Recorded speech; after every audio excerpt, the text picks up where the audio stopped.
When it comes to sports car racing, few tracks hold a candle to the prestige of Le Mans. Long, fast, and technical, it's a test of bravery and skill. A win here makes for impressive bragging rights. We'll see which of the drivers snag it today as we get ready to watch round 3 of the Driving Club at Road Atlanta iRacing Winter League. And you'll see it all live here on the Global SimRacing Channel. Hi, I'm Joe Peak, and with me in the booth is DJ Clark. Behind the scenes is our director, Daniel Costello, and he's using cameras provided by Dougie Beard. Usually this place requires no introduction, but in case some of our viewers are new to this French circuit, let's head to our track guide.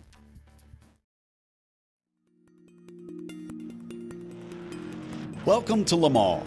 When you talk about legendary circuits, this is a place that stands among the most famous in the world.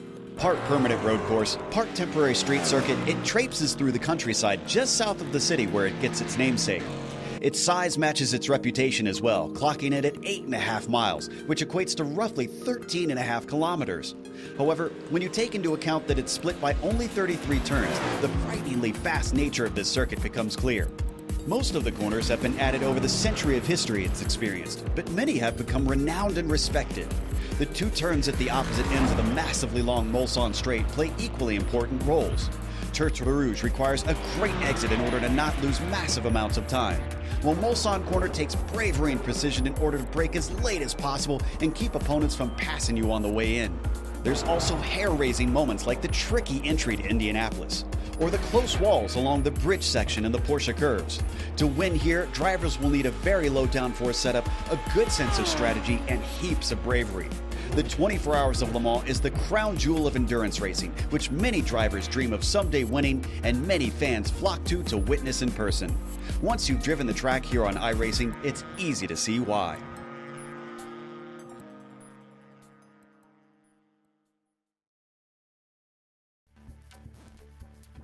Well, it might be partway through the season for these guys, DJ, but I got to think that this one's going to be an important one for who takes away the win today.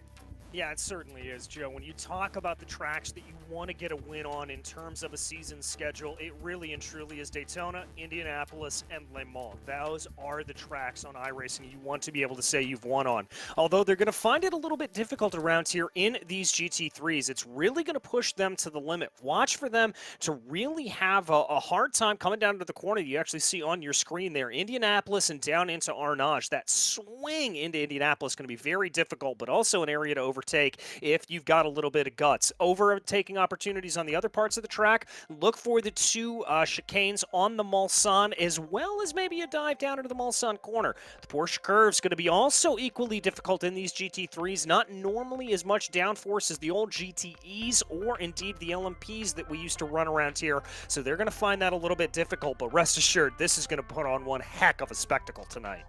No doubt about that. As for that spectacle, well, the good news is you'll get plenty of bang for your buck because we've got 2 races as we take a glance at those race details. First one is only going to be 15 minutes. It'll be a sprint. That'll be 3 laps. And then the second one will be a feature at 60 minutes, which will be 20 laps. It is an open setup series, but they do have limits to how much they can abuse the track limits around here. 80 incidents and you will be disqualified, so watch out for that. And before that, they will get some penalties, drive through at 20, and then after that, every 30 incidents, they'll be sent down to pit lane. You won't do that too much, even though they will have a scheduled pit stop. We also have the championship since we are into the 3rd round of this series. DJ, how is that one sitting currently?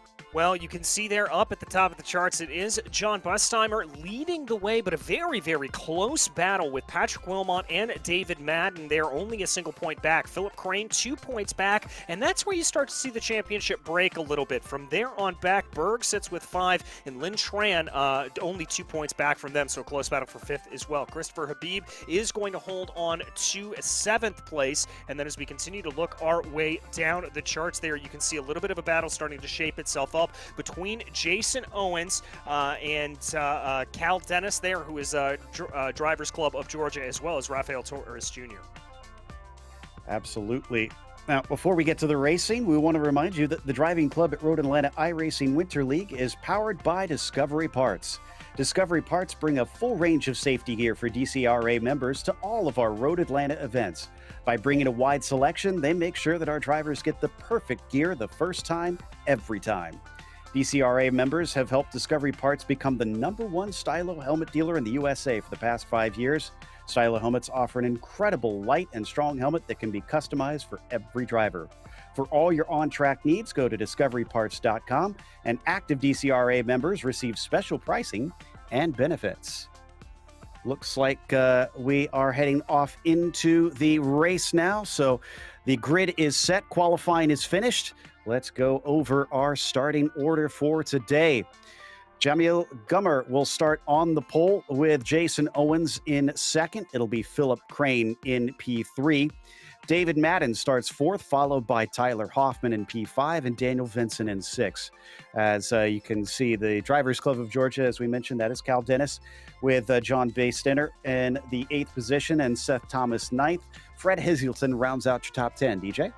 In 11th place, it's going to be Lynn Tran, followed by Todd Westphaling with Christopher Habib and Cameron Campbell rounding out your 14-car grid. Not the largest of grids, but should be a fun one regardless, as they are going to have a standing start.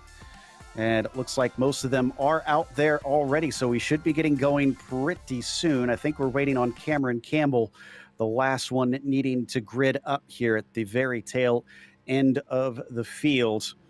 And thankfully, not enough cars to have to weave through that chicane here for this standing start, as I'm sure that would be an absolute pain, DJ.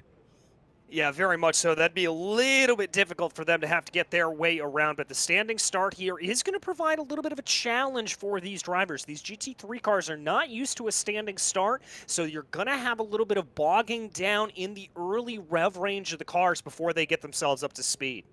Relatively warm out there on track as well, as it's 97 Fahrenheit on the circuit currently, so that's also going to be a bit of an issue trying to make sure you don't overheat the tires, although this isn't the worst track on tires, with it mostly being straight ahead. 36 Celsius for those on the metric system, with very little wind to speak of, thankfully. And it looks like, I think Cameron has found himself out there, so the engines now start to rev as the lights come up.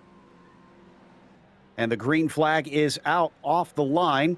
It looks like it's a great start from somebody at the back, but they get into someone else there. I'm trying to make out who that is. Looks like that was John Basteiner, who unfortunately made a little bit of contact, but Gummer gets far enough ahead as they come down into the Dunlop chicane that he is going to lead them into the first proper corner.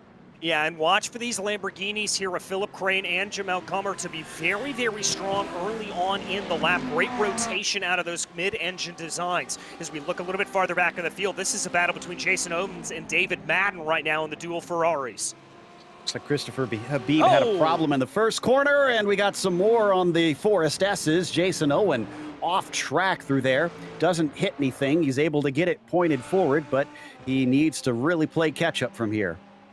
Yeah, he certainly is, and now this has really allowed for a gap to grow up at the front of the field with Gummer and Crane able to streak off into the distance. Dave Madden, the closest car, about 2.2 seconds back. All right, coming up to the Daytona chicane for the first time. Love that livery on the Lamborghini here of Philip Crane as he follows just behind Jamil Gummer down into the braking. Not quite close enough for now, but critically, he is still within the slipstream. Behind him, Dave Madden looks like he might actually lose touch as he's already 2.5 seconds, and it's even farther behind down to Seth Thomas in 4th. So breaking away early. Bad news for those trailing, but good news for those top 2. Yeah, good news for them as they're going to be able to have their own little fight. And I would watch here to maybe see a little bit of slipstreaming back and forth, maybe a little bit of leapfrog here between these two Lambos to see if that's going to work anything out. But it looks like Crane decided to back off a little bit early, didn't like the angle that he had, and he's going to wait to make the attack here for a later point. Yeah, doesn't need to save fuel in this one since there's no pit stop in the sprint. We head back to Dennis here, still vying for that 5th position. He's actually 4th position. That's Seth Thomas just in front of him in the BMW. So he's within range. In fact, again, it's a pair of BMWs.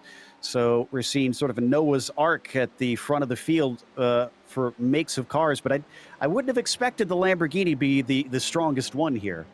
No, nor would I, Joe. As I said, it's going to be very strong, particularly through Sector 1 on this circuit. It's a little bit of a check up there with Jason Owens and Todd Westfelling there in front of him in that McLaren. It's going to be, the Lamborghini, though, will be particularly strong through the first sector of the lap as the rotation in that mid-engine design is really going to help it to get around some of those tricky corners. But once we get to the long straightaways, that's where I would have expected maybe the BMW, maybe the Mercedes to start to stretch its legs a little bit more. Much shallower exit there from Phil coming out of Indianapolis as they exit Arnage. Can he maybe get a little bit better traction than Gummer? Doesn't quite look like it, although he's definitely still within range of that number 4. They've already dropped David Madden by 3.5 seconds. It has been a massive run forward, a massive leap forward for them. We were watching Jason Owens a little bit earlier. He unfortunately seems to have had a spin out of Indianapolis, and I think that was all his own doing, sadly. Yeah, I think it was as well. This one we're going through right now, the Porsche curves, this is going to be another area where these Lamborghinis are really going to excel. These high-speed corners, watch them to be very, very strong. Another car that's going to be very strong through the high-speed sweepers, that should be the Mercedes as well, as it tends to really like those corners. But as we rode on board with Philip Crane, you could see one of the problems there that they're going to experience, and that being a little bit of aero wash they're going to have to deal with. That air is not going to be clean on the front of the car. That means you're not going to be getting the full aerodynamic grip that you want, and if you're that trailing car, that's going to slow you down a little bit. Yeah, we've heard a lot of drivers say on iRacing that recently the aero wash has gotten worse from the most recent build in the winter. So, yeah, he's dropped a lot. It's down to 0.8 of a second that Phil has got to catch up to Gummer. Madden gained in a little bit. It's up to 2.7 seconds. Maybe that's more from the 12 losing time than David being any sense quicker. Hoffman here is just behind Daniel Vincent. This is for the 8th position. Yeah, and I think for Hoffman here, what he's going to want to do is it closes down even more to about 0.5 of a second as they cross over the start-finish stripe. He's going to want to just keep that Mercedes as close behind as possible. Very early onto the brakes there was Vincent, almost sending Hoffman off and around. It did not expect it, and he spins the wheels up coming off of the Dunlop chicane on top of things. He can abuse them with only 3 laps around here. Don't need him for all that long, but surely he wants to try and get high sooner than later so that he can see if he can catch up to Todd Westfelling just up the road. Oh, and look at that gap. Philip Crane has clearly had a little bit of a problem coming through Tech Rouge. We're hearing a little bit of a wobble there, and that has now allowed him to get into attack range here for David Madden. I'm seeing a black flag over his name, and it looks like he's finally served that fully. He had a slowdown penalty. That is one of the big bugbears that you'll find drivers experiencing at this circuit. You can't go over the track limits or else the sim will punish you. Yeah, it certainly will. You've got to be careful about it. As there we see another one of those BMWs. That was going to be right there. That is Cal Dennis, who ran a little bit wide on the exit of that Daytona chicane, and I think that's going to throw him off. Yeah, Seth Thomas still trying to get back up to Madden. I think he's trying to see if he can run that 11-second gap down. Boy, that is a big gap for just 1.5 laps around this track as we continue to watch Madden now that he is caught up to Phil Crane. Now, here's a conundrum. Do you try and work together with that 12 to see if you can push up to Gummer, or you just try and fight him for that second place? I would want to play the team game here at this point. That's what I would be thinking about doing, but that is always my sort of thought process. If you get a driver behind the wheel of the car, you're not going to be thinking that much about trying to play together and play nice. You want to scrap for every position possible. Not to mention the fact, with only a 3-lap race here, you're going to want to try to fight for everything you can for that top run. That looks like that's what Madden is going to do as he gets side by side, as so does Owens. He's battling with Baysteiner here in the number 1 machine, but John's going to be able to get ahead of him. Madden did also take that second position over Crane through Indianapolis. Crane could still try and fight back. He'll have plenty of opportunities here as they come up to the white flag this time by. Yeah, not too many chances here. So now Crane put on the back foot. Is he going to be able to respond and push his way back up forward as we watch them on the run here down into the Porsche curves? Gummer is enjoying it because he's now 4 seconds ahead. Oh, we had a big pileup, I think, at Indianapolis. I see Dennis is off course, unfortunately, and a few others seem to have to take avoiding action to try and get around him. Not sure if we've got a replay of that incident. We'll see if we can spool that up, but thankfully I don't see major damage on any of the cars from that, but there was a little bit of contact between them. Yeah, just a little bit of contact. And as I said, going down in Indianapolis in these GT3 cars, to be able to get that right-handed kink right, you've really got to feather the throttle a little bit, maybe even apply a dab of brakes. It's a very tricky corner, as there we see Philip Crane going on by the Ferrari. Madden was the one to get a slowdown penalty this time, probably out of Maison Blanche. Easy to go a little bit far out of that one with all the paved runoff, which definitely is good that they have it these days in the real world. It is incredibly fast and scary. But here in the sim, it can be such a pain, and he's still trying to serve it. My goodness, he's having to give up loads of time.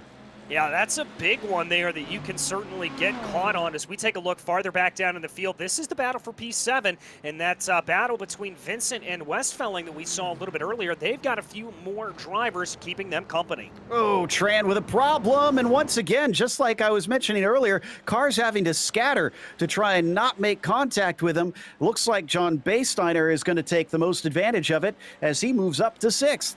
Yeah, that was a great run there for John, and now that Mercedes is going to be able to stretch its legs a little bit down the long straightaway. The only problem is Jason Owens isn't going to be too far behind him in his own Ferrari, so this little trio of a battle right now going to be very, very close coming down Mulsanne.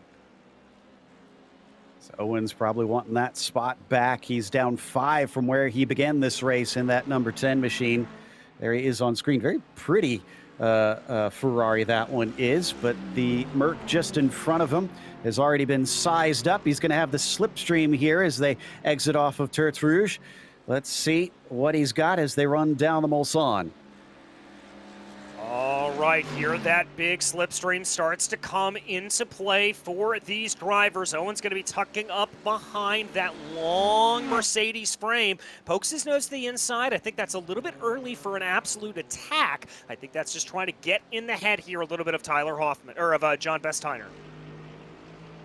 Down into the braking. He's not going to be able to do the attack, like you said. Just a little too far away, but a great exit there. Dennis is also back out on the circuit and trying to chase down Daniel Vincent. So we got a pair of battles forming up here at the back of the pack. Oh, but Jason Owens cut the course, and he now gets a slowdown penalty. No, as again the slowdown's coming back to bite here. It's so easy to run a little bit wide, a little bit short coming through those chicanes on the Mulsanne. Oh, and it's causing problems as they try to avoid and get to the side. And unfortunately, it looks like Daniel Vincent did not get the memo that he had a car to the outside. And Dennis, unfortunately, Cal Dennis is going to get run into the wall. Yeah, certainly going to have a little bit of a problem there, and that's going to run him around. We'll have to see how he's able to counter back to that a little bit later on. But I'll tell you what, Jamil Gummer here up at the front of the field, this has been an absolutely flawless run for that number 4 Lamborghini. Stuck with it despite the pressure from Crane behind him early on in the race, and has now got a handy lead of about 4 seconds, as long as he doesn't have more of those slowdown penalties that others have suffered from. Speaking of Crane, he just had an off at Indianapolis himself, so it looks like he is not going to be able to hold on to that P2. No, he's had a couple of bad runs here today, unfortunately, as they get moving their way along. Crane just doesn't look like he's necessarily got it underneath him here to be able to continue on, but maybe in this 20-lap feature race, we could see him calm down a little bit more, start to get this car a little bit more manageable. Into the Porsche curves now, up towards karting past Bridge, and then out of Maison Blanche, out of the Corvette curves. All he has to do is be nice and smooth from here. There's that spot where you see a lot of slowdown penalties. He actually did get one as he went a little too far to the outside, but he's got 6 seconds back to Madden. He's got enough buffer. He built his time up over the race, and he earned that leeway that he had to use up right there. The Ford chicane is it, and as he exits that final right-hander, Jamil Gummer is going to take the win here at Le Mans for the sprint race of the Road Atlanta's Drivers Club. And Madden is going to be able to get second. Philip Crane going to have to settle for P3. Yes, here they bring themselves across the line. He's going to be one I'm watching for in the feature race here a little bit later on in the night, Joe, as I think Crane's got some good speed, just needs to nail down that consistency. But behind him, Seth Thomas going to hold on to a good top 5 in 4th place. Got a little battle for 9th as Westfelling has Cal Dennis right on top of him. There you see Dennis in the yellow machine with Westfelling trying to hold him down. It looks like he's good so far, although he misses the apex a little bit on the first part of that last little left-right, and he's going to safely make his way to the finish line to grab that 9th position. Whew, all right. Glad that drivers were able to keep it clean there, but we'll have a short break here before we head off into the main feature, as it looks like, we'll be able to come back with the full feature race here in just a moment, so stick around. Good morning, everyone. I'm going to ride around the world. I'm Mick Claridge, and I'm going to ride around the world on my bike. My son, he gave me advice at the start of this ride, and he looked at me and just said, "Dad, don't be a moron." Let me do my animal signal to gain their respect.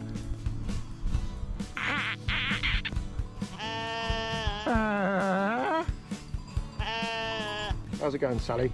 Yeah, I'm alright, Mick. How's it going?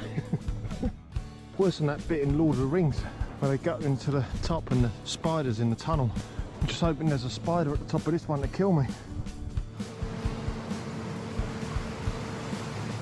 Freezing. And I failed. I moroned up the ride.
Welcome back to Le Mans. We just saw the sprint race here for the Drivers Club at Road Atlanta iRacing Winter League. Had a bit of an incident on lap 2 with Cal Dennis, unfortunately. We mentioned that during our coverage. Let's take a quick look at that little wreck, as it certainly caused a big scare for a number of drivers, DJ, in what is a very tough corner. And yeah, this looks like it's coming out of Mulsanne corner. And this is such a fast entry into that right-hand flick and then immediate braking. Yeah, it really and truly is. And so as we watch here coming down into it, you just got to be fully committed coming down into the corner and absolutely nail your line. So as we watch this here from Dennis, we see what he does. He's a little bit far over to the left. He's going to bring it down here into Indianapolis right now. The car just over-rotates. That's bringing a little bit too much speed into the corner. He tries to get it going back around there, and you can see everybody else just nowhere to go in the parting of the seas. Somehow they miss that BMW. Yeah, I'm sure they're extremely grateful for that, since the drivers obviously don't want to damage the cars too much. They do have a spare car waiting for them if they need in pit lane, but I wouldn't want to abuse that because it's such a long tow around this circuit, and coming down pit lane takes quite some time anyways. They are coming up to the feature race session, 20 laps here in about half a minute. They are just a bit of a warm-up practice that they're allowed between the sessions currently before they head off into the actual race itself. So this lets everybody regroup, maybe even change their setup a little bit, DJ, if they didn't like how they had it for that sprint. Yeah, and that would be a huge thing there if they are able to do that. Maybe just tweak and tune it a little bit. Try to dial out a little bit of that oversteer that I think we saw from quite a few cars out on track that could throw them off a little bit. When you're running a longer feature race like this, Joe, truthfully, yes, that oversteer is going to make you go faster, but having just a little bit of understeer in the car means it's going to be more predictable and more stable underneath you. And the longer laps you run, that's really what you want to have. All right, cars are now gridding. It's time to go to our starting order for the feature race based on the finishing order of the sprint. Jamil Gummer will start from the pole. Jason Owens David Madden starting in second. Philip Crane P3 and Seth Thomas in fourth. After that, Tyler Hoffman, John Baysteiner, Jason Owens, and Daniel Vincent. Todd Westfelling only managed ninth, and then Cal Dennis was 10th. In 11th, it's Lynn Tran, followed by Cameron Campbell, with Christopher Habib and Fred Hazelton rounding out your 14-car grid. Looks like they're just waiting on Hazelton and Westfelling to grid up here again. They will have a pit stop. We're already set to go. Green flag is out. Gummer is off, and it's a very good start here from Seth Thomas. Looks like he's going to grab third place away. Now, Tyler Hoffman is going to be able to get up into that position as well. Yeah, they're going to move we've got a little bit of a spin around in the back. A couple of drivers off. That looks like Dennis and Jason Owens involved in that. And another one now coming up and over the crest here of the Dunlop curve. Oh, multiple cars involved in this one. Vincent, Lynn Tran. Looks like Madden is involved in this.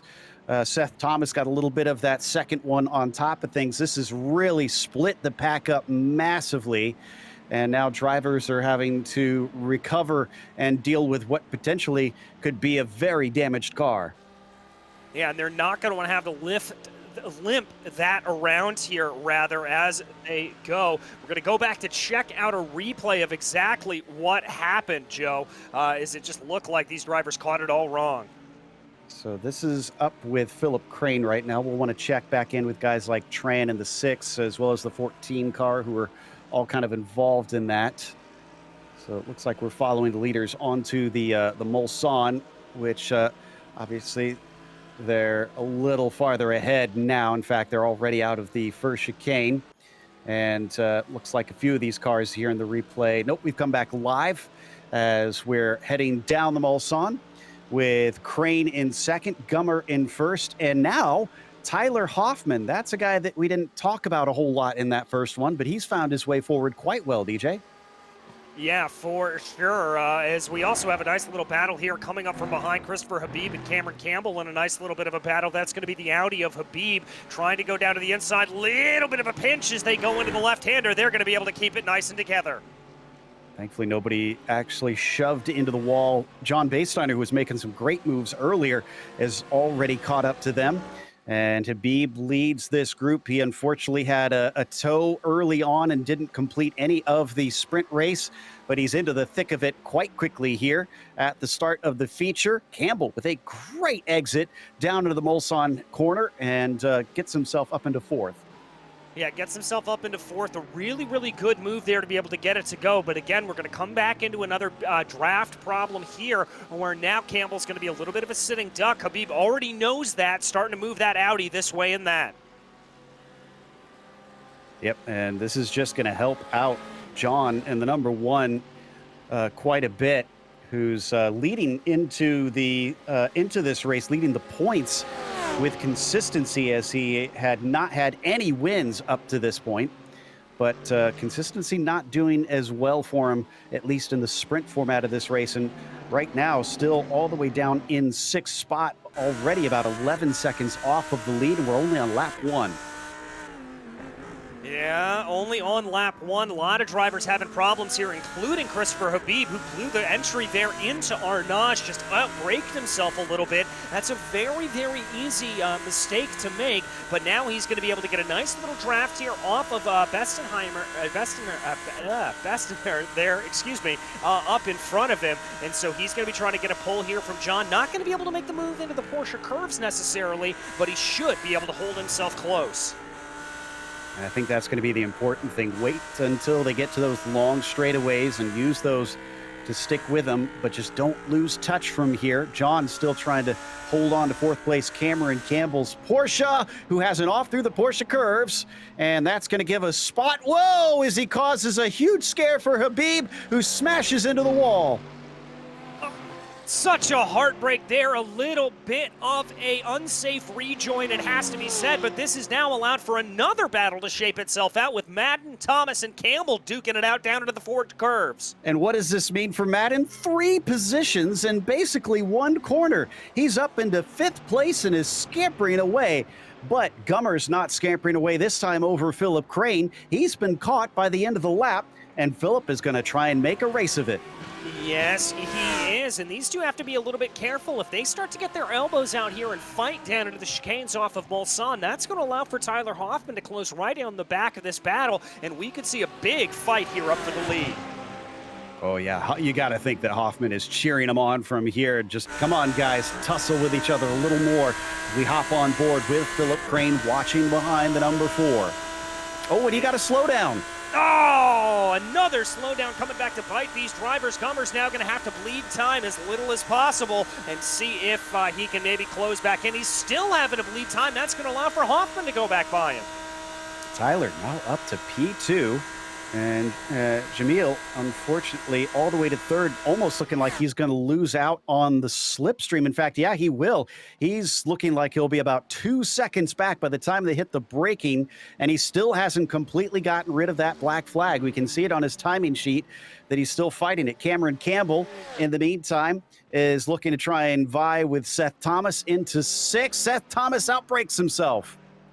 Outbrakes himself, and that's going to allow there for Cameron Campbell to be able to get himself back on by, as we've got a nice little battle here. Is that maybe a little bit of a slowdown? What is Thomas trying to do to bleed off time there? I can't tell. He's poking out of the draft, Joe. Yeah, not entirely certain. Unfortunately for Jamil Gummer, he got a black flag, a stop-and-go black flag now because of the slowdown penalty. You don't serve it soon enough, and you'll be told to come in and give more time sitting stationary in your stall. So Jamil, who went from leading this race, is now suddenly going to go to the very back, and he won't be able to serve his scheduled pit stop during that stop as well. He'll have to come in later for that as we check in with Madden once more. And whoa, much later on the brakes than John in the number 1 machine, but is he going to make the corner? Just barely. Just barely makes it down. Oh, that got very hairy. and John unfortunately slipped up on the exit. He was the one instead. I thought it was going to be Dave Madden who just smashes into the wall, and the number 1 car had to really save it almost into the inside Armco. Yeah, I had to barely save it, and just barely did. Got to give him credit there. We're only on lap 2. These drivers are fighting like it's the end of a 24-hour race. Their elbows are fully out here. Absolutely. I mean, we're a 10th of the way into this race. We're on lap 2. It looks like the stewards have decided to remove Jamil's black flag, so he'll be able to continue, and it won't hurt quite as bad. But the number 4 still has to make up about 7 seconds to catch Philip Crane now. That's going to be a big undertaking. Yeah, that's not going to be easy for him to do here at this point. He is going to have to try to fight tooth and nail to be able to get his way back forward. Now, the one thing I will say is he doesn't really need to make up that full 5 seconds right off the bat, Joe. He really only needs to be able to gain in about 3.5 seconds, somewhere in that range, and then he'll start to get the benefit of the slipstream going down the long straightaways, and that will help him. So let's see if you can run that down. And if you can overtake Tyler Hoffman, there you can see 2nd and 3rd place on your screen now in the background. Madden making great inroads. He did start from the front row, though. I'm sure he's going to be ruining the way that he lost position so quickly there at the start of the race. But he's still in with a shout of a potential podium here today. And man, Jamil is on top of it just right away, has gunned down Hoffman to about 0.6 of a second.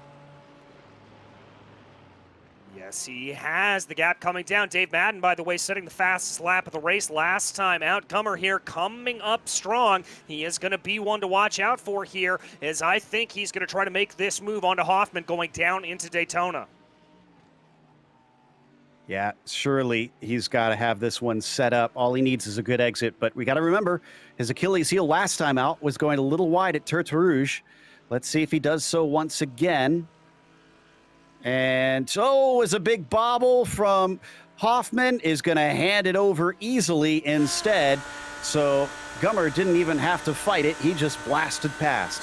Yeah, certainly will. Now he's going to have to make up 6.5 seconds, or as we talked about not too long ago, 5.5 seconds to be able to get that gap in. And I think here at this point for Gummer, what he needs to do is just focus on the road ahead of him, not worry about anything that's going behind. But one driver who can't say that is the Porsche driver here of Cameron Campbell. He's going to lose one of his 5 positions he's made up since the start as he slips down into 7th. Seth Thomas is still down 2 from where he began, even with this overtake. And it seems like Campbell's still threatening down into the inside of the Daytona chicane, but it's not going to stick. So he'll have to wait for a little bit later. He'll fall down into 7th position, but should hopefully be able to at least hang on to the back of that number 81. Behind them, that is Jason Owens that you saw flash in the background in the Ferrari. Yes, it was, and Owens trying to be able to catch up to the back here. He's about 3.5 seconds back right now, so out of that draft range, but still going to be in a good place. We ride on board with Campbell as we come down into the 2nd chicane here. He thought about a little bit of a look to the inside, but decided against it. Just hanging with him. Could maybe use this to save some fuel. We'll see if he chooses to do that or not as they go through the Mulsanne kink. And the answer is he's not. He's going to try and go for the pass, looking around the outside into the braking of Mulsanne corner. Seth Thomas holding the defensive line. Will they go through there completely side by side? It's very, very deep for Campbell. It's too deep. He's off into the kitty litter. That work going to not here. Joe, he's going to have to gather everything up, back up under him and try again here. But with the speed we've seen from that Porsche, it shouldn't be too difficult. The one other thing he's going to have working for him there is that Jason Owens slotted in right in front, so he's not going to have to go too far to be able to get that draft. But still, that's a lost position. I'm sure he's not going to be terribly happy about that as Seth Thomas streaks off into the distance. And Lynn Tran now in a little bit of a fight here. This is for the 10th spot with Christopher Habib. Yeah, good little battle here as we see Lin Tran in that Mercedes able to muscle their way on by the Audi. And looking at the Audi, remember we saw them nose into the barriers a little bit earlier coming down through the Porsche curves. Almost contact there coming down into Indianapolis. And, overshot the corner there. Did the Mercedes of Lin Tran, and Habib's going to be able to go back by. Oh, but he slows. Did Habib get a slowdown penalty? I'm not seeing it. If he had it, he must have had it very quickly and served it quickly. But yeah, I kind of understand why Lin Tran maybe had trouble into Indianapolis. He actually is used to tracking a Radical SR3 and now actually has an SR10 in his repertoire, kind of a mini prototype, so maybe not as used to these GT cars. Well, and I wonder, taking a look at that with just how close they were, Joe, I kind of suspect there may have been a slight little bump and run, accidentally, of course, from Habib coming up from behind, and I wonder if that was the sportsmanly thing to do to be able to put that position back around. Vincent just behind Campbell. Ooh, and Campbell goes a little deep there into the first part of the forward chicane, goes deep into the second part. He's going to be very slow off the turn, but somehow he manages to gun it, and Vincent is not able to overtake. No, not able to overtake here at this point, but he is going to be in good position. Now, it's hard to be able to get a pass here going into the Dunlop chicane, but a little bit of a better run there. He's going to poke to the inside, not going to go for it, but he's certainly thinking about it and certainly putting the pressure onto the back here of Cameron Campbell. Keeping him honest, just putting that pressure on, making sure that any slip-up he makes, he has to pay for. Well, just like that, as he goes off course down the Chapel Rundown, and off into the gravel. So that's the second time we've seen a big mistake from Cameron in a single lap. He was already off at Mulsanne Corner as he tries to spin it back around forward, but has maybe overcorrected a little too much there. Well, and don't forget that Porsche rear engine, rear wheel drive, a lot of weight over the rear there. And when you're in variable conditions like that, like you are off into the kitty litter, that car's going to slip and slide and act like an absolute pendulum up in front of you. Christopher Habib still facing off with Lin Tran, who holds the track position. He's got a great toe here. The 13 just following closely in behind him. This is up to the Daytona chicane. And as they look for the brake markers, slam on the binders. Looks like they're both going to be able to make the corner this time. And not going to see anybody shooting off into the distance. Ooh, but a very good exit there from the 13. Yeah, very, very good exit indeed for Habib. We seeing maybe a little bit of a thought of a bump draft here? Maybe, maybe not. He's certainly going to be tucking the nose of that Audi behind the Mercedes here, just trying to get as good of a pull as possible. Now he's going to poke his nose to the inside. He's going to go for the move here, coming down into the left-handed chicane. He's there. They're going to go wheel to wheel into it. Oh, but he's way far to the inside. Tran he might have lost the spot, but Habib definitely has a penalty. And watching to see if he's going to serve it. Doesn't seem like he's slowing down quite yet. Oh, he's going to get a penalty if he doesn't give this back here soon. Yeah, he might here, Joe, as they come here. He's got to watch out. As we said, you've got a limited amount of time that you can put that in there. Oh, he did it. He managed to give it back in time. Well played. I didn't think that he'd be able to do that. Oh, no, we've had a problem for Crane. Crane off, and it looks like maybe the car is damaged as he's going very, very slowly here out of Indianapolis. I'm not sure what happened. It just looked like out of nowhere he's slow. I don't see any damage on the car necessarily. I'm not entirely sure what happened to him. We're going to go back here to check out a little replay, though. So it looks like this is where he's going slow. I think it happened maybe about 50 seconds before this as he ran into Indianapolis. It did look like he made contact with the wall. Here we go. Yeah, so this is a good angle here from the chopper cam. Watch this car go deep. Yeah, he's going to come into the corner and just misses that braking zone. You see that wiggle. Oh, that's a hard hit on the car. The skip over onto the gravel trap there, and that is going to do some pretty extensive damage. And now as I take a better look at that car, I think the suspension is shot, Joe. I think he's got a real problem. I wonder if the drivetrain is even hurt, because like he's tracking at about 38 miles an hour right now. He's barely moving, so there must not be much that car is able to oomph its way up the road here as we watch the battle now between the likes of Madden and Hoffman once again for second place. Gummer, who's managed to get back up into the lead, is absolutely run off and has made a 5-second gap already. 5-second gap already that he is probably not going to be relinquishing here, especially with this battle between Hoffman and Madden right now that they're having to deal with as they work their way through the Dunlop chicanes. They are now back on to the main straightaways around, or onto the big long straightaway here at Mulsanne, although it does look like Madden's losing a little bit of time. Yeah, doesn't seem like he's quite close enough. Maybe didn't get a good exit. Maybe he had a tiny little slowdown he had to serve. But whatever the case, he is not closing in. It's up to a full second. Yeah, look at the gap here from on board. Usually this closes in on this long straight, and it's done the complete reverse. Yeah, it certainly has. Not what I would expect to have happen. The Mercedes does have a little bit better top speed than the Ferrari. At least it normally does in normal trim, but I wouldn't have expected that big of an advantage to play itself out.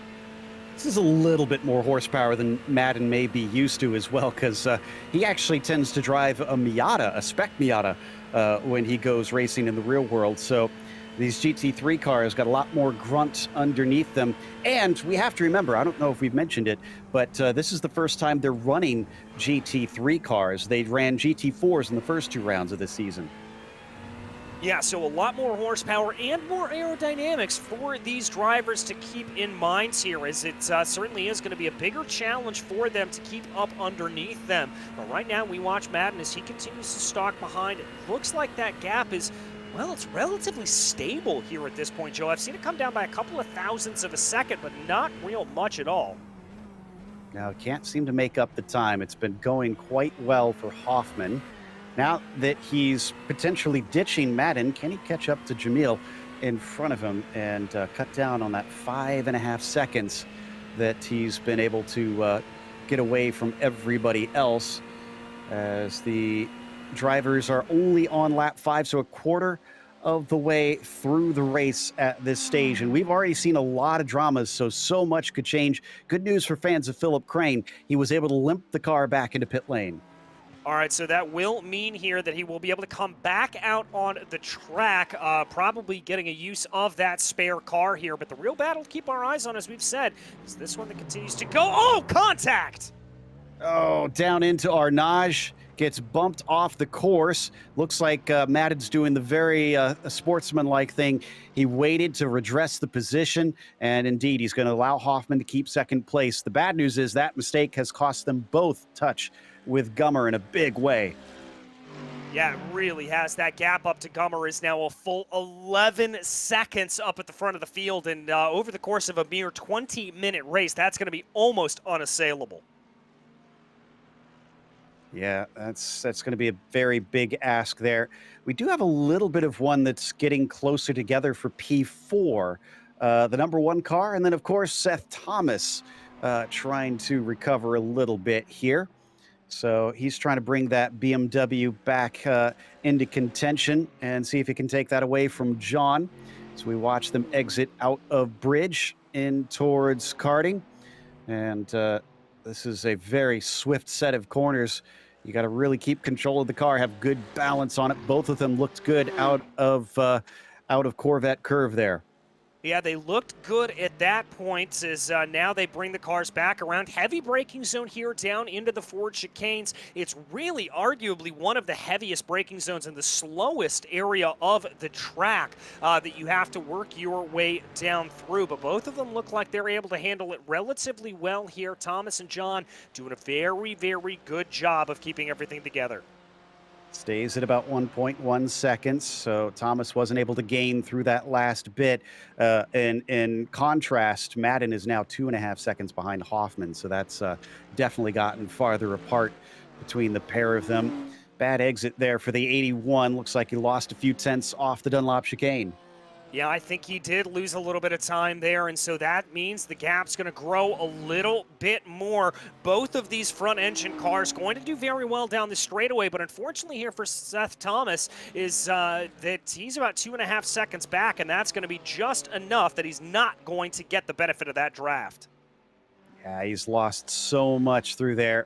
So poor Seth Thomas had a brief moment of hope, and unfortunately it was not to be. We should see that pit window open up if a few drivers want to come in from here. Should be able to make it to the finish for sure if they decide to stop, as we're going to look at Dennis in that number 14 machine, who's actually still on the lead lap, but unfortunately is a full 3.5 minutes behind Gummer at this stage.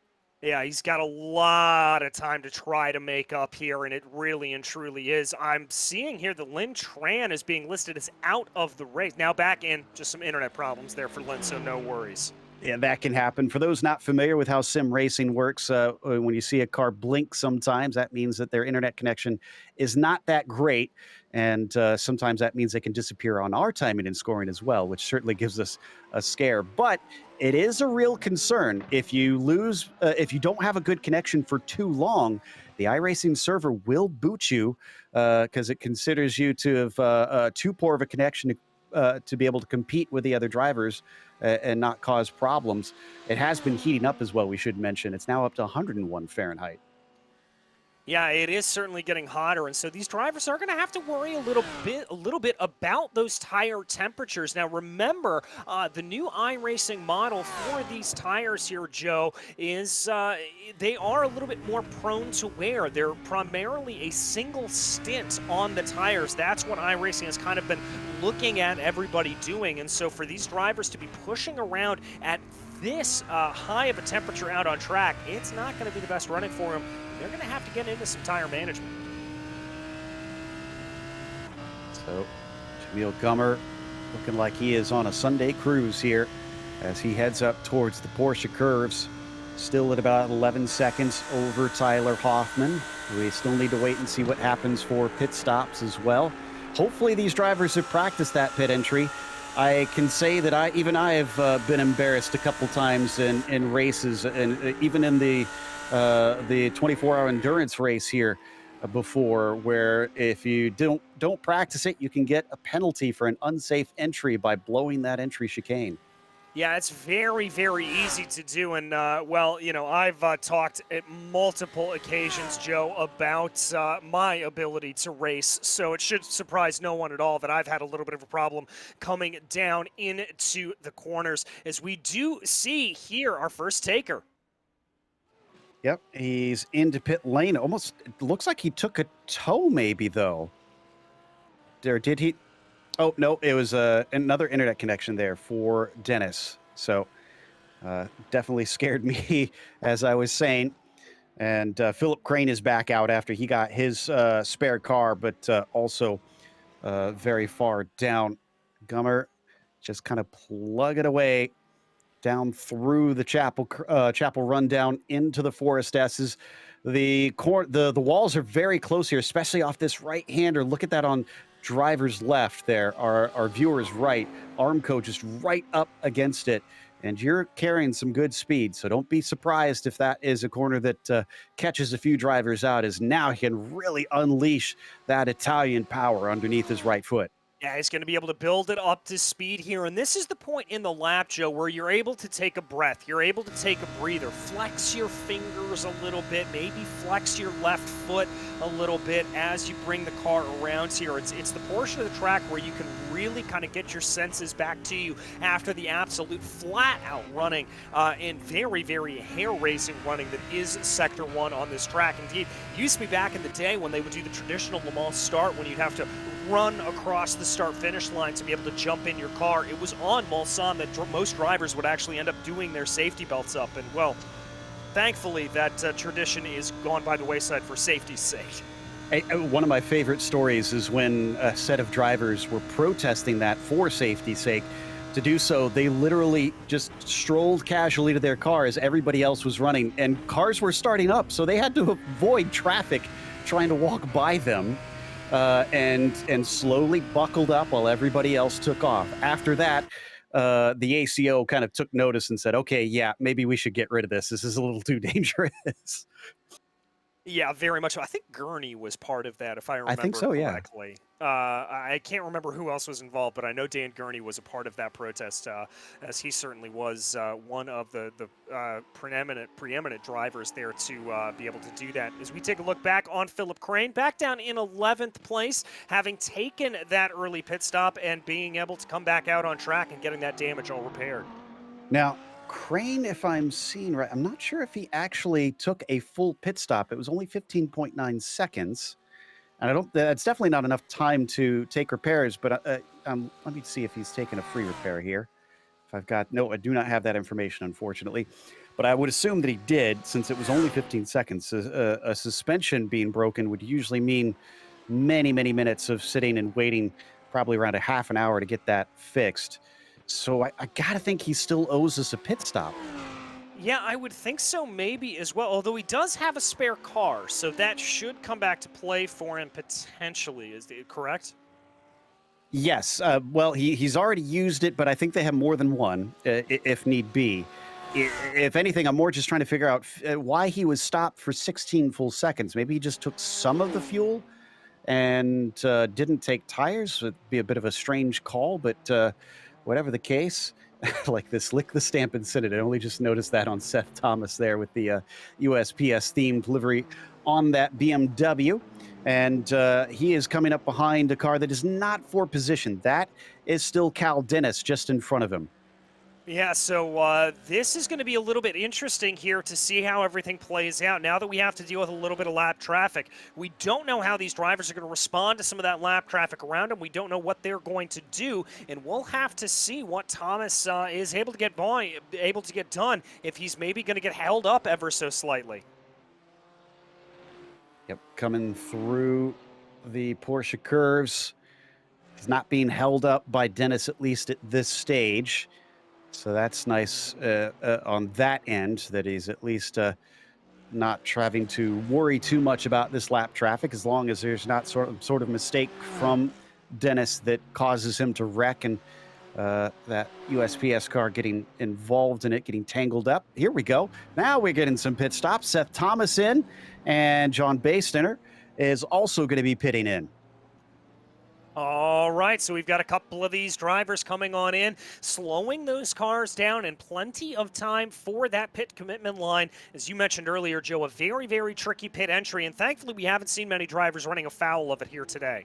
Yeah, they all made it in safe. Madden was the other one that pitted in, so 3 drivers taking stops. Vincent carries on. Still waiting for Tran and Habib to make it to pit lane. Although Habib, 25 seconds.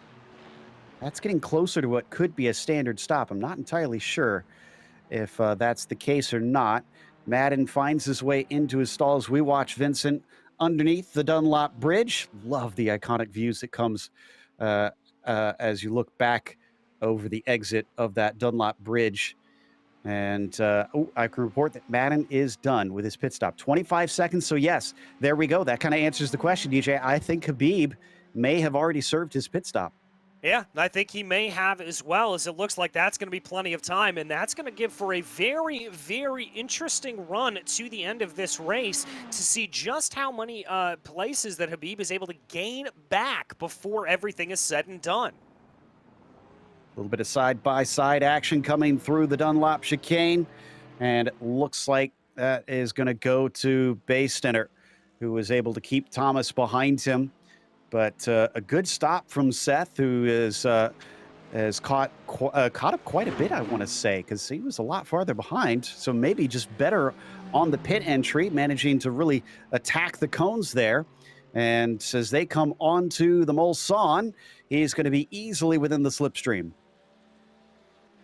Easily within the slipstream here as they come out of pit lane. Seth going to be hoping to put some pressure here in this German marquee battle as they come down the straightaway right now. Looking like he's going to fade down to the inside is Seth Thomas. He's going to pull that BMW alongside. It's going to be a battle of the late breakers here as they come down into the right-hander. Who's it going to be? Seth is going to back out of it. John holds on to it for now. Oh, but he's really pushing the limit. The car was squirming over that first curb. John is clearly willing to take the car to the edges and actually still manages to outgun Thomas off the Daytona chicane. Gets himself to a full 0.6 ahead of him now. Don't think that's going to be close enough for Seth to attack into the second chicane, but he hasn't lost touch with him yet as we continue to ride on board with the BMW, looking ahead at the Mercedes. Yes, here we go. Great camera angle here from our director, Daniel Costello. Again, very, very good onto the binders, going down into the second chicane. Runs a little bit wide. That's going to cost him some time at exit, but he's still within that crucial second mark to be able to keep himself close behind. Yeah, but remember, it was as low as 0.3 of a second before. It's now up to 0.9 of a second. So it clearly not as good through those heavy braking zones. The 81 loves to send it in deep, but just can't seem to get the car woed up enough to get the good corner runs. Oh, and in fact, there's another perfect example as he goes out and dips his tires into the gravel on the Mulsanne hairpin. And it'll now be a full 2 seconds that he has lost up to the number 1 machine. So that really shot him in his foot over those series of corners where he just kept giving up time after time. Yeah, it really came back to bite him there. And now as we take a look right now at that gap continuing to expand here at this point, not looking like the best running for him. He's going to have to just focus back in, get himself back ahead, and not worry about what's in front of him. He has just got to focus, as now we have Gummer and Hoffman coming down into pit lane. And Tyler Hoffman went way hot into the pit entry. Not sure if we can get a replay. This happened about 40 or 50 seconds ago. But the number 2 car thankfully didn't get a penalty, a stop-and-go penalty for running in a little too hot, at least not that I'm seeing. And he's going to be able to get to his pit stall. There is Gummer just in front of him, and now he is finally taking his service. So as he now exits, Jamil Gummer is going to be able to carry on and take the lead once again. Daniel Vincent also taking service, but I think he's going to hand over a spot to David Madden, who has already finished his pit stop and is heading through the chicane. Yeah, I think he just might as well, as we take a look here at Gummer, still comfortably up in the front of the field here at this point. Absolutely no worries in the world for that number 4 Lamborghini as he's going to keep his way going around here. Here is Madden coming back out and around. Hoffman's not going to be too terribly far in front of him, though, only about 1 second. This is going to be a bit of a race. Yes, and I think that's what we saw before this pit sequence as well, that Madden was trying to chase down Hoffman, and it hasn't changed the situation all that much. Pretty much the same distance apart as when they pitted in, and it's going to be the second half where they'll have to determine it, and no pit stop shenanigans to change positions here. This is all down to overtaking on the track.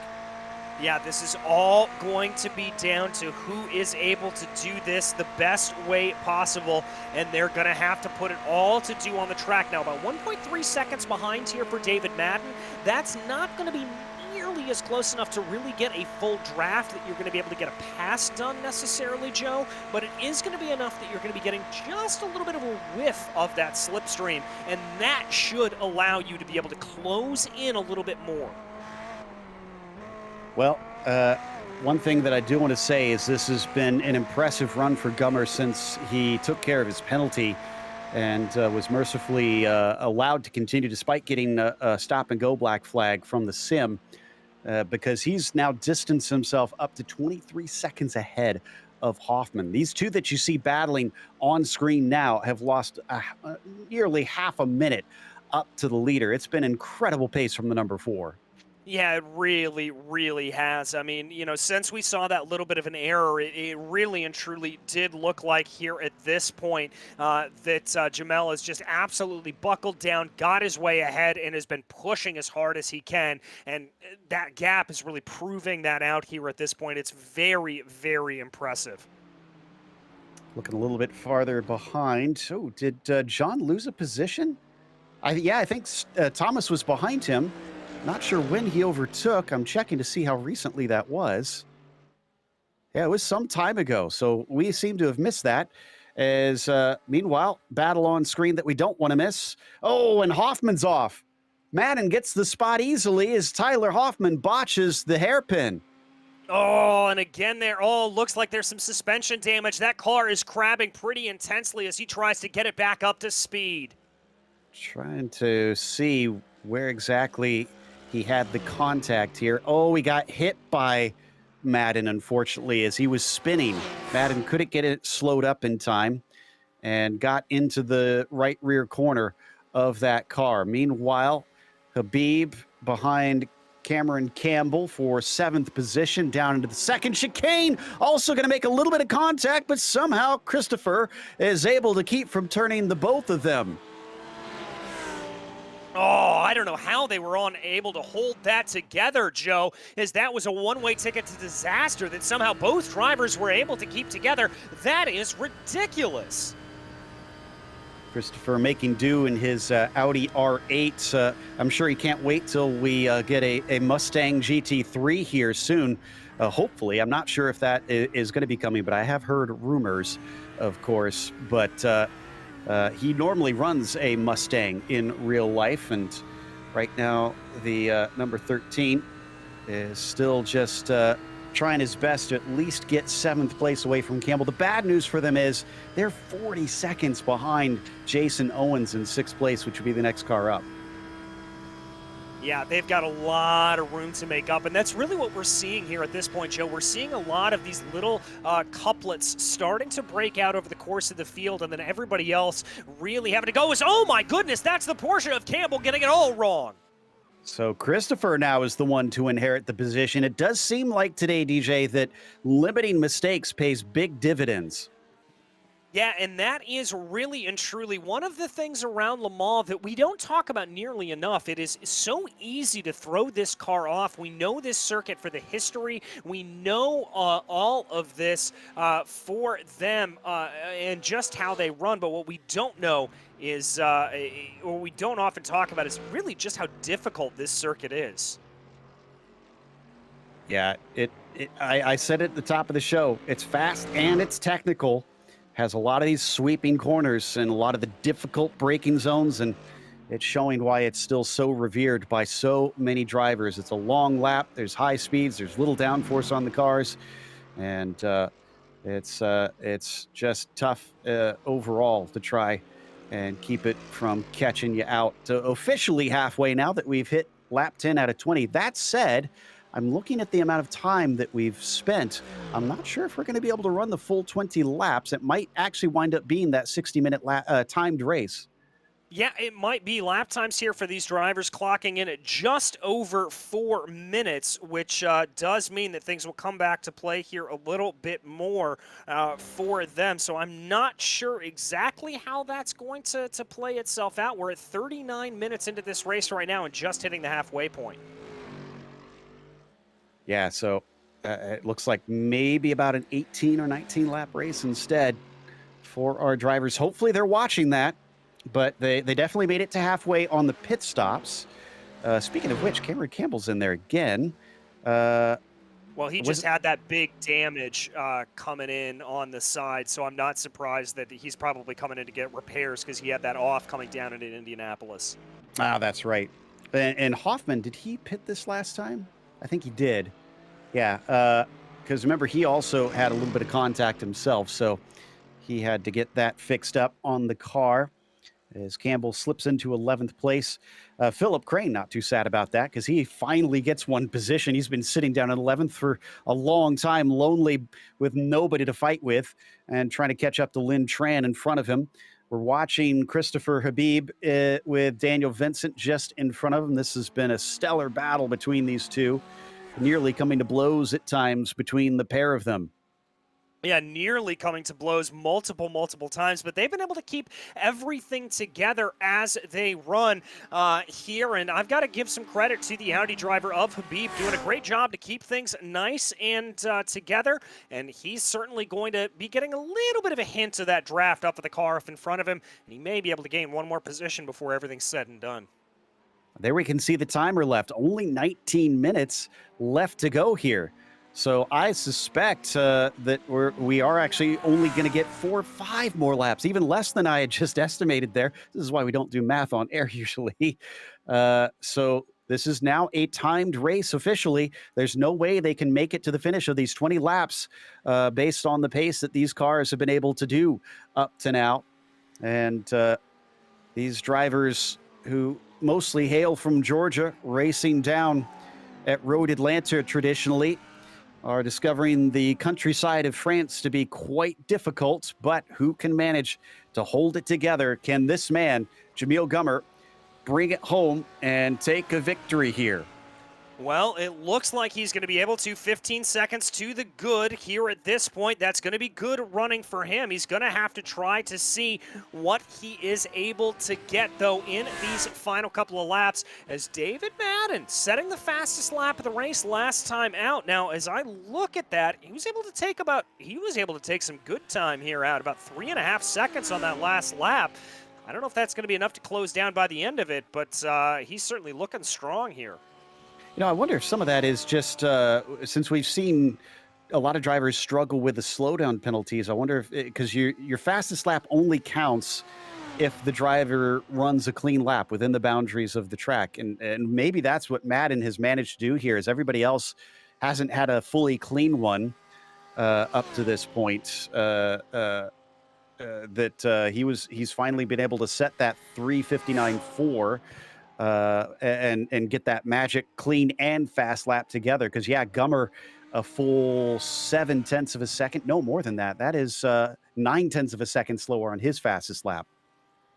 Yeah, so some interesting times here coming back to be able to play as they go right now. Gummer here, it looks like over the last couple of sectors, he's been able to keep that pretty well here at this point.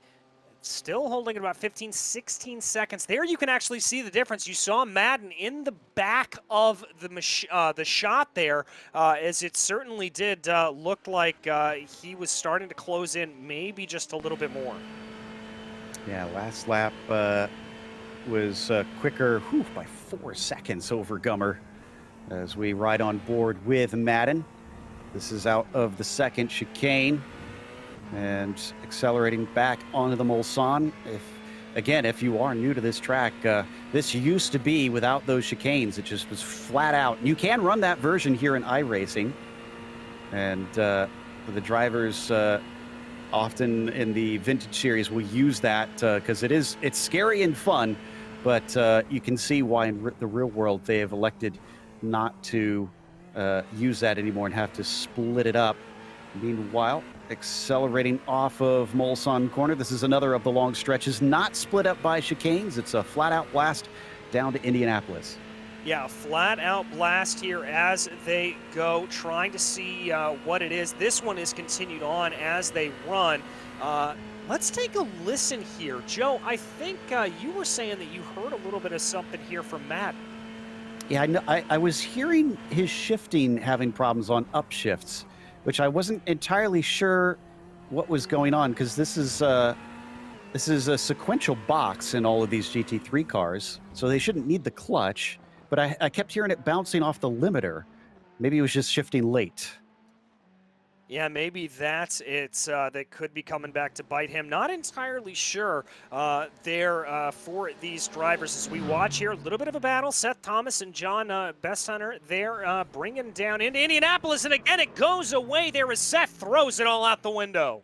Oh, he is into the wall. I'm not seeing a black and orange flag, so if he is damaged, hopefully it's enough that he can just carry on. But he's lost that battle with John. No, the car's crabbing badly. Yeah, he's going to have a rough time. Yeah, that is not going to work well for him. Seth is going to have to try to bring that car around here. There you can see him just trying to limp that car around home. I'm not even sure that thing can get around the Porsche curves here at this point. Yeah, he might actually want to consider taking a tow. It's going to take him a long time to crawl back to pit lane and take that spare car. Unfortunately, well, this spreads apart one of the few good battles we had left here. We've still got 15 minutes to go. You never know what can happen based on what we've witnessed. And the good news is, did Hoffman have a problem? Hoffman now is the latest to have a problem in the number 2 machine. This is out of, I think, the Corvette curves. Can he get the car going? No, he can't. He has to take a tow. Wonder if we could pull up a replay. This was just about a minute ago. Let's see if we can get it going.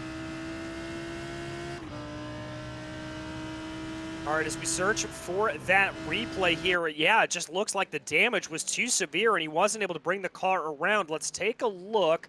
Comes down into the Porsche curve. So this is the first part of that sequence. Everything, a little bit of a twitch there as he comes under the Michelin bridge.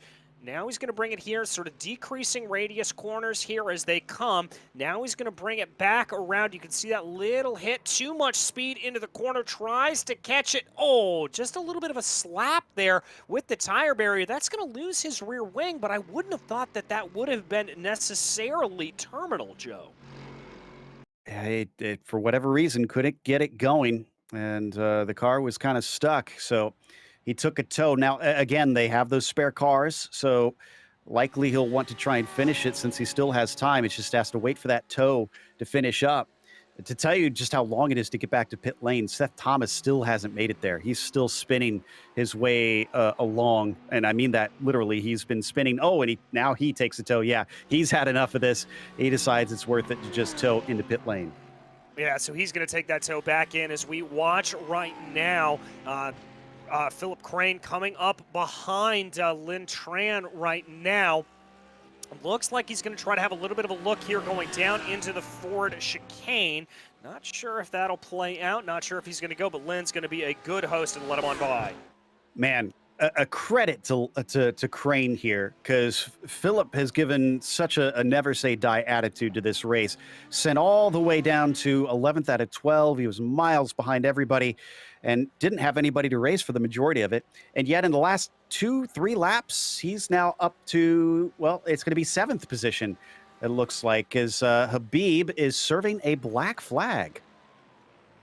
Wonder if that's incident limits. I thought it was 80 and a DQ. I thought that's... No, they do have one at 20 incidents, a drive-through at 20, and then every 30 beyond that, they get another penalty. So, yeah, he may have gone over. Yeah, I think that's probably what it is. We've seen that car off a few times here today, so I wouldn't be surprised if that's indeed what they got caught out for here at this point, Joe. Oh, that's got to be gutting for him, because he was looking at a top 5 possibly there, especially with so many others having issues. Looks like, let's see, have any of our drivers managed to get back out on track here? Trying to look to see. Yeah, Habib has managed to get back out onto the course. Oh, but he's just out of spin just now. Oh, been a bad couple of laps for that number 13. That was coming out of Tertre Rouge. And, oh, he's got another black flag already. Oh, I'm not sure what that would be then if he immediately accrued that so shortly after. Not entirely sure, Joe. Maybe you can piece it out. You were able to see a little bit more of those black flag happenings than I am. Yeah, I think maybe, I wonder, because he stopped in his pit stall. I wonder if he took service instead of serving his black flag. Yeah, because that's a drive-through penalty usually. You're not allowed to come into your pit stall. So I wonder if it did not count it as him serving the black flag. He didn't realize that it was a drive-through and not a stop and go. So he's going to have to come back around and still serve that thing, unfortunately. Yeah, so he's still going to have to do that. A tough break for him. We're going to focus back in on another little battle right now. This is Daniel Vincent and Tyler Hoffman. Not too bad of a gap right now. It's coming down under 2 seconds right now, down to about 1.7 or so. And this looks like it could be a little good as, whoa, Hoffman flirting with disaster there. He's pushing. He wants to get that top 5 as they come out of Arnage. And I love this run here. This is the last bit of the track that you're on actual roads, actual streets here that they're racing. So you can see houses and entryways, driveways to various tracks. And then right about into here in the Porsche curves where those lines went away. Now they are into custom-built racetrack. It used to be that this also was roads. And it was a flat-out blast. It was a straight blast, essentially, just a couple little jinks in it up to the start-finish line. Sadly, part of the reason that they did add these Porsche curves was because of the tragic 1955 Le Mans race. Yeah, and of course that being the darkest day in all of motorsport history, unfortunately. But right now, Hoffman able to navigate those curves well. Let's see how he's able to get through the Ford chicanes right now. Look at that closing distance up to the number 9. He is now going to be all over the back here of Daniel Vincent as they come by the main straightaway. He's got a really good shot at this. Vincent's got to be nice and clean here. Or maybe if you're Daniel Vincent, once they get to Mulsanne, if Hoffman's there, let him through and then just slipstream him right back later in the race, as they're both a little offline coming down through the Dunlop chicane. Yeah, they're both a little bit offline. That's going to come out in the wash, though, as you said. Now, here as they come down through the corners, there you see Hoffman taking a little bit of a look. Looks like Philip Crane's coming down into pit lane on my screen as well. Not sure what that is all about, but oh, that Mercedes is looking very, very hungry behind Vincent. Great exit. Whoa, weaving back and forth to find an opening and just barely gets enough space. But I wonder if he had to let off the throttle because it seems like he lost a little time. Now he's able to pull up alongside. Oh, and he's lifting once again. Oh, he's got a slowdown penalty once again. In it a little bit wide on the exit of Tete Rouge. Now, if he's able to get this pass done after having the slowdown penalty, color me impressed, because that's going to be a very impressive run. Doesn't look like he's going to be able to do it. He's going to have to stay in line and just hope he is able to absolutely fly off of the line here through the final curves and get that to go. Yep, great exit there from the pair of them. This is all taking part about 2 minutes behind our leader, who, let's see, where is Gummer? Looks like Gummer is getting ready to take, I think, 2 laps to go here. As a little bit of a peek from Hoffman. He's got a nice little toe. Vincent slowing down a little bit here. Is he also serving? No, he's not serving a slowdown penalty. They're going by into the first part of the second chicane. Hoffman finally gets it done. Finally gets it done, and that is going to be a huge relief there to him. He's going to find himself very, very happy as he tries to push his way forward. Now he is going to find a little bit of open track up in front of him to the tune of about 1 minute and 3 seconds here at this point. But they have been able to go and, well, Vincent. Whoa! Outbreaks himself and gets into the side of Hoffman.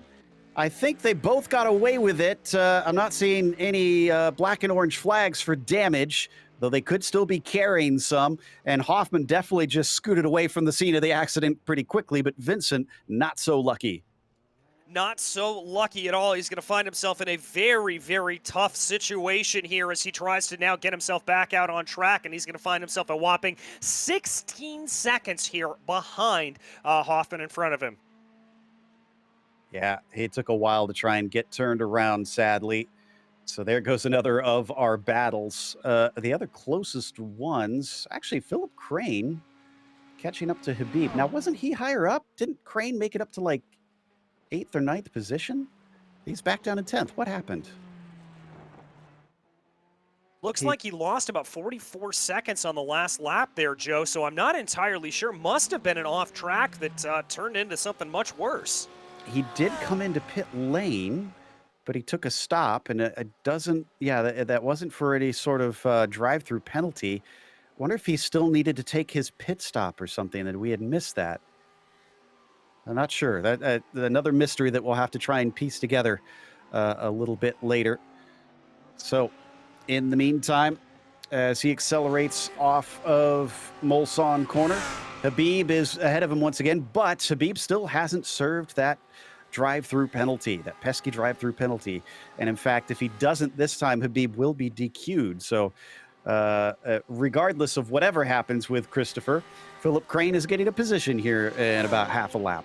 Yes, he is, and so he'll be pretty happy about that, I've got to imagine, one way or the other, to be able to pick up that that extra position here. It is a little bit of hard pickings. The shortest gap, the small, that's not great. Well, he didn't even need him to come into pit lane. He goes by as Habib smacks it into the wall coming out of Indianapolis, losing a little bit of control of the car. Crane now up into 9th. 7 seconds to get up to Seth Thomas. They passed under the 4-minute mark, which means next time by for Gummer is going to be white flag on lap 15. 1 lap to go here, coming up soon. That means it is almost time here to be able to play the party music. But Philip Crane just trying to work his way around now as he's going to be coming up to that mark as well. Be coming by, obviously, with 2 to go here for him at the line. Yeah, Crane, I'm trying to make out what kind of lap times he's running in comparison to Thomas. And Crane's doesn't look too fast, frankly. So I think Thomas might be able to be safe ahead of him with that 8th position, as long as he doesn't throw it away from here. Gummer, in the meantime, into the Porsche curves. Should have time to get by. Oh, Habib has found the gravel trap out of the Corvette curbs.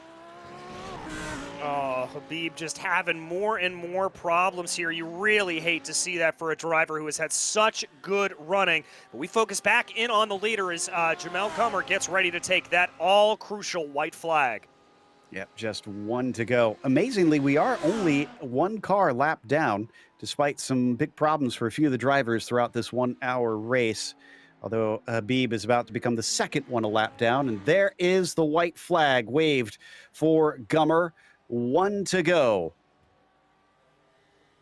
1 to go, 1 more circuit, and look at that. The first driver really tickled down into the 350s as he is going to put in a fantastic lap to be able to bring his way around. He's going to be very, very pleased to see that. That's just a little bit of icing on the cake, Joe. Yeah, the only one who's done a 358 in the whole race here. The number 4 has really had a fire lit under him, that is for sure. And, oh no, Habib, he came to a stop in his pit stall again. So, unfortunately, he didn't serve the penalty. As soon as he exits out, I think he's going to find himself get disqualified from that one. So that's a bit of a shame, although he will have finished last regardless in that 12th position. Watching from on board, Jamil down the Mulsanne for the final time of this 60-minute feature race. Yes, as he brings his way down here, just a couple of key braking zones that he's going to have to focus on to make sure he is able to get everything through nice and quickly. Down through the first chicane, pretty easy there for Jamil. Not going to look like too much of a problem there for him. David Madden about 22 seconds behind. Not a real whole lot to worry about from behind here at this point. So we look a little bit farther back at another one of our Ferraris coming down through the Forest S's. That's Jason Owen in that brightly colored Italian car with Bastener in the number 1, not too far ahead. Suddenly, the podium is up for grabs. Yes, it is. We may see a little bit of a play here as things continue to go along. We may have a little bit of fun running. We'll have to wait and see as that Ferrari starting to close in on the start right now. Trying to see. There's a flash of the lights as Jason's trying to get into the head there of John. Just letting him know he's there. Making sure that he's distracted here and there. Making him look in the mirrors to see what he's on about. It's down to 1.8 seconds. Does look like Owens has got pretty good pace. In fact, his last few laps were all quicker by 2 seconds or more. Wow, that is very, very impressive from Jason. Unfortunately for him, he's going to be running out of time here. Really only this 1 more set of chicanes and then a couple of heavy braking zones to get this move done. Again, flashing the headlights there, just trying to get into his head as much as possible. So still at about 1.9, 1.8 seconds now.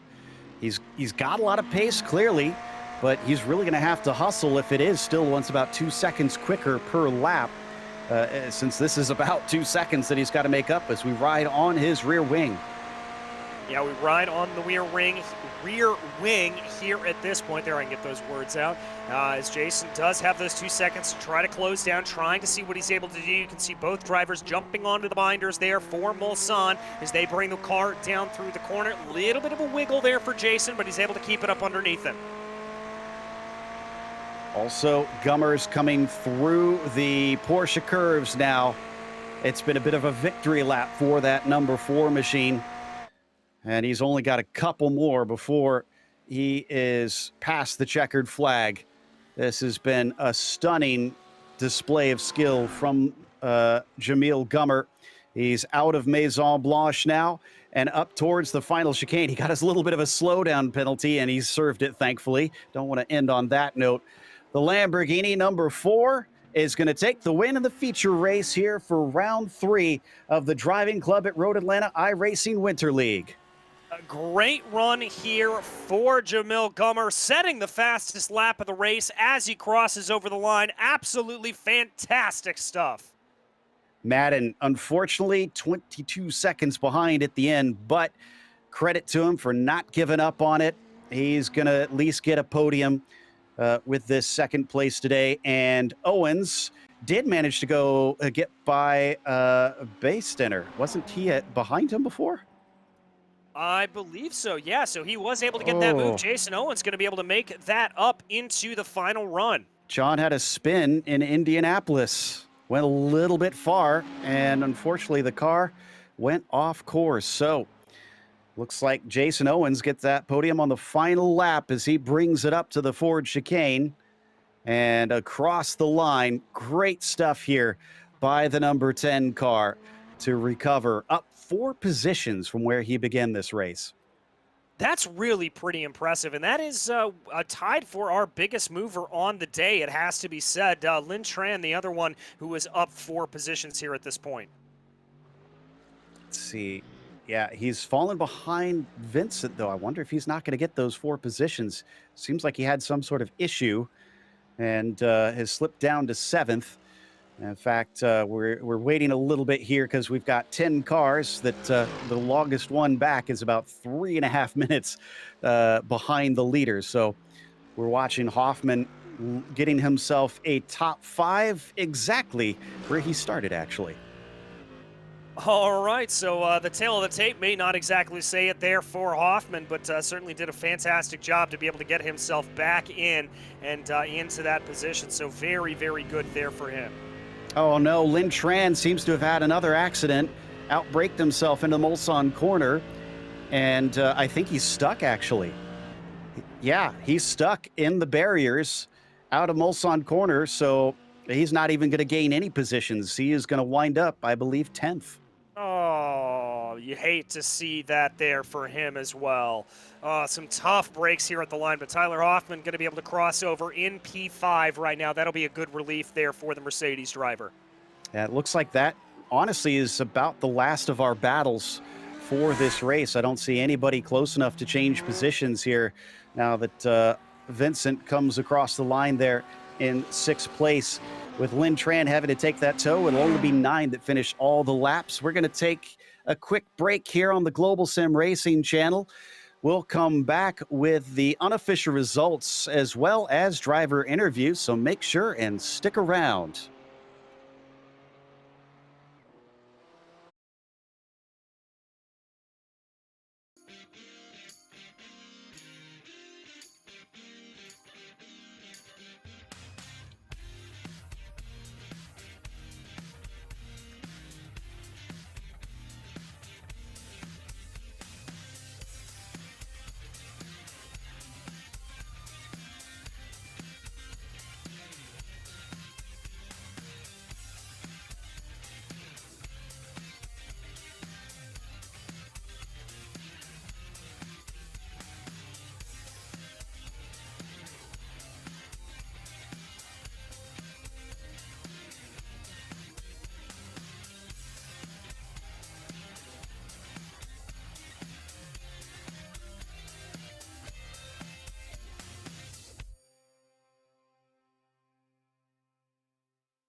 Welcome back to Le Mans. We just saw a wild feature race here for the Drivers Club at Road Atlanta iRacing Winter League. But before we get to the results, we want to remind you that the Driving Club at Road Atlanta iRacing Winter League is powered by DiscoveryParts. DiscoveryParts brings a full range of safety gear for DCRA members to all of our Road Atlanta events. By bringing a wide selection, they make sure that our drivers get the perfect gear the first time, every time. DCRA members have helped DiscoveryParts become the #1 Stilo Helmet Dealer in the USA for the past 5 years. Stilo helmets offer an incredible light and strong helmet that can be customized for every driver. For all your on-track needs, go to DiscoveryParts.com, and active DCRA members receive special pricing and benefits. We have that link in the description below if you need that to be nice and easy for you to go find that. But as for the results of this race, Jamil Gummer looked like he might be having some problems early as he got a slowdown penalty, but he wound up taking the win anyways by a massive 23 seconds, recovered from a slowdown and was able to shake off a drive-through penalty and ran back up to the front and did not relinquish it from there. Madden kept it honest, at least somewhat, in second place, but just didn't have the pace that number 4 had, as Owens rounded out the podium, making that pass on the very last lap as his rival unfortunately had a bit of a spin there in Indianapolis. That would be Bastener, who gave up that podium position, finished 4th on the final lap. Tyler Hoffman, P5, was ahead of Daniel Vincent in 6th, and Seth Thomas in 7th, with Philip Crane, who seemed to be very quick from the sprint race. And even in the feature, he had a lot of speed. But again, penalties really was the story of the race, and he was only able to make 8th today. 9th was Cameron Campbell, the last one on the lead lap. Lynn Tran didn't get to finish that final lap, getting stuck in the barrier, sadly. From there on down, Drivers Club of Georgia is just Cal Dennis, who finished 11th. Habib finished 12th. He did manage to actually finish the race. I'm not sure how he served the penalty, but he was able to get back out and finish the race successfully. And then Westphalia and Hazleton were DNFs for this race. It does look like we have our race winner ready to talk to us, Jamil Gummer. Let's see if we can drag him in here and see what it was like from his perspective. Jamil, fantastic work out there. You managed to take the victory, but it wasn't always a sure thing. You had a little bit of a penalty, it looked like, at one point. Yeah, I had a penalty, and then on the first lap coming into the Porsche corners, I actually touched the wall, and so my steering was slightly off to the left. Oh my goodness! So you had to deal with that for quite some time. I got to imagine. I mean, did that make it pretty tough to keep the pace up, or did you adapt to it relatively easily? Yeah, it took me about 2 laps to adapt to it. Luckily, it was just slightly off, so it wasn't too bad. I'd say it was about a second and a half off, but definitely was waiting to get into the pits to get that fixed, and it definitely felt so much better afterwards. You know, it's interesting that it was consistency that allowed Bastener to lead the points coming into this race, but he never won. And now that you've come in, you took pole, a win, a pole, and a win. Do you think you can chase him down in this short season? I'll certainly try. I'll give it my best. I know Road America's coming up. Not one of my strongest tracks, but I'll put in some practice and we'll see what we can do. Well, best of luck to you there. If you can perform there like you did today, I think you got an easy thing in your hands. Well, I sure hope so. I guess only time will tell. That was Jamil Gummer, our winner here today. And up next, we have 3rd place finisher Jason Owens. DJ has caught up with him. Have indeed been able to catch up with Jason Owens. Jason, one of the big movers of the race. You were able to gain 4 positions. It's got to feel pretty good to be able to finish on the podium there. Yeah, it was good. I got a good hit in the rear on the start by Daniel, and my steering was a little crooked after that, so I had to drive around that for 9 laps. And when I came into the pits finally for some fuel, I was able to do a quick repair and fix that and just start, digging in and working my way through. I made some mistakes here and there, but, luckily John made a mistake, as I was catching him. I was talking to him on Discord, trying to get in his head, and he was being quiet until I was about 2 seconds from him. So. Well, talk to me a little bit about that chase down. I mean, were you hopeful before that spin that you were going to be able to catch up to him? We were keeping our eyes on it pretty eagle-eyed up here in the booth.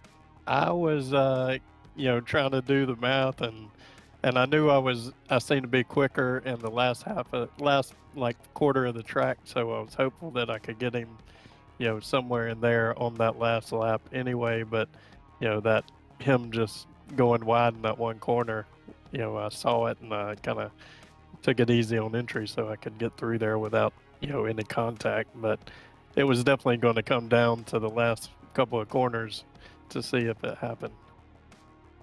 Well, it certainly did come down to the last couple of corners here, and from your perspective, we head into the final round, or not the final round, excuse me, the next round at Road America. How do you think that'll go for you? I'm hoping to do pretty good. I'm good there as long as I keep my cool and just stay consistent. And I've run there a decent amount in real life, so I'd never run Le Mans. I never really practiced it, and me and Jamil practiced some, and Philip, and but Jamil probably ran 2 or 3 times as much as I did before this race, so he definitely had an edge on knowing the track.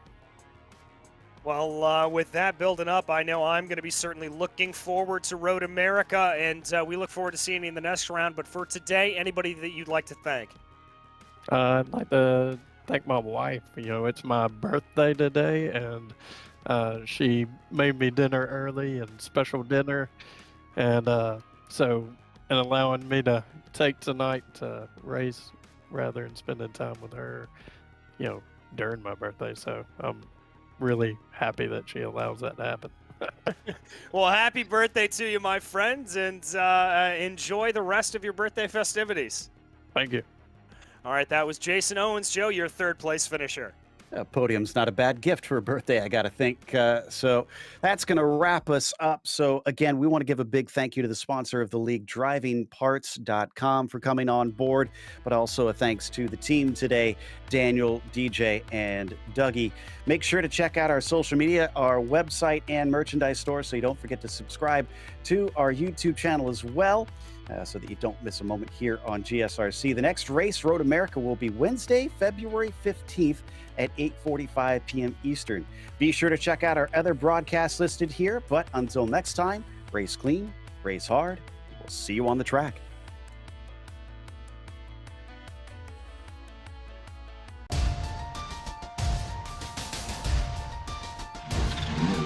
Yeah.